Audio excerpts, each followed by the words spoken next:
But later on we found out that we did have a mischievous spirit in the house, you know. And if you don't believe it, go and try living in that house. I promise you.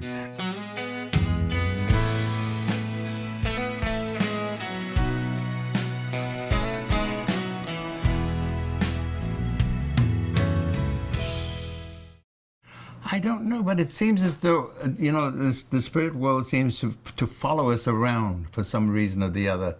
I don't mind it. I swear to you, it doesn't really bother me, because it's the living that hurts you, not the dead. I believe there are some good spirits and there are some bad spirits, as there is in human life and living life.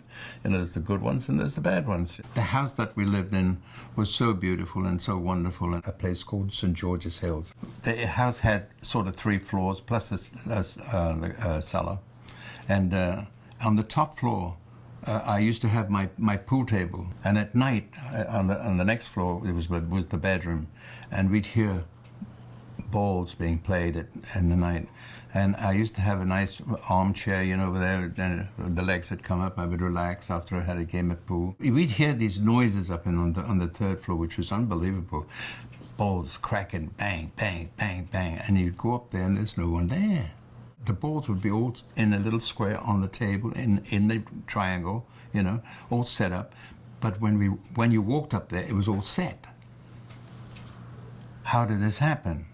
But later on we found out that we did have a mischievous spirit in the house, you know. And if you don't believe it, go and try living in that house. I promise you, it's quite scary, because at some time my wife was lying in bed and the covers were pulled off her, you know. So we had a bad one at that particular house, but he was mischievous. He wasn't. It wouldn't hurt you, but he would scare you. That sort of thing.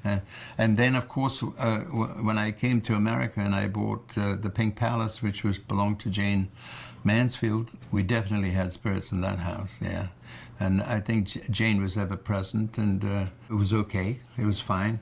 I met Jane 2 weeks before she died, and I can remember we had dinner and we talked. She was a very intelligent lady and very bright person, and it was a delight to have dinner with this mega star, you know. I found out that she used a certain kind of perfume, and that perfume is ever present in the Pink Palace. It was ever present, and I will tell you, sometimes when I lie in bed and my wife would be over there, and the door to the bedroom would be on the right-hand side, and you'd feel something, and somebody came and sat on my bed, and you feel the bed go down, and then you get the smell of the perfume.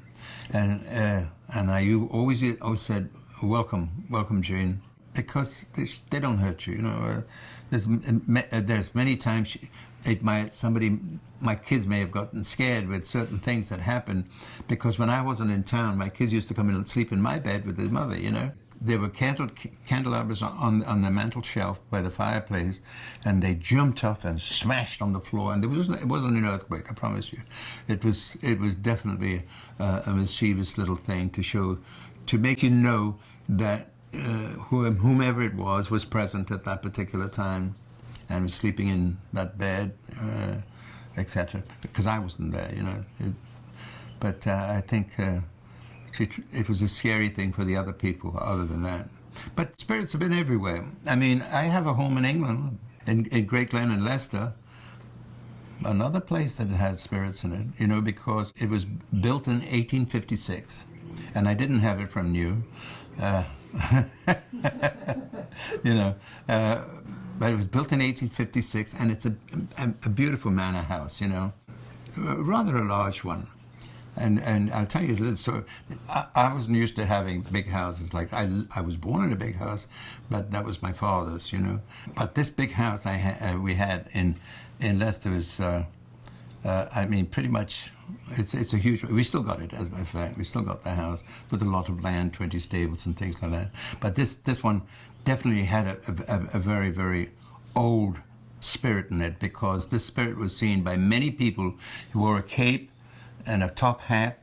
And I understand from the people who used to work there in the past that he committed suicide he fell off the balcony, and at those particular times, the floor below, which was the foyer, had no carpet on it. It was stone floor, and the person who fell must have hit his head and died in that respect, because the person who used to clean the house, that lady used to tell us the story that she used to scrub the floors, and certain times of the year when she scrubbed the floor, blood would come out of the stones.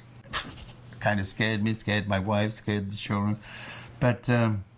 That house really had a type of spirit in there, an old-fashioned spirit, because that house had places where they used to come in horse and cart, and carriage, and tie their horses up to the thing. That sort of house it is to this day.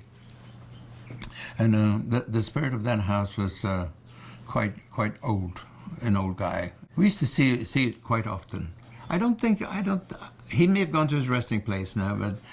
Sometimes they come and they're very prevalent in the house, but then all of a sudden they're gone, which means they've had their time on earth and they have to go to their resting place.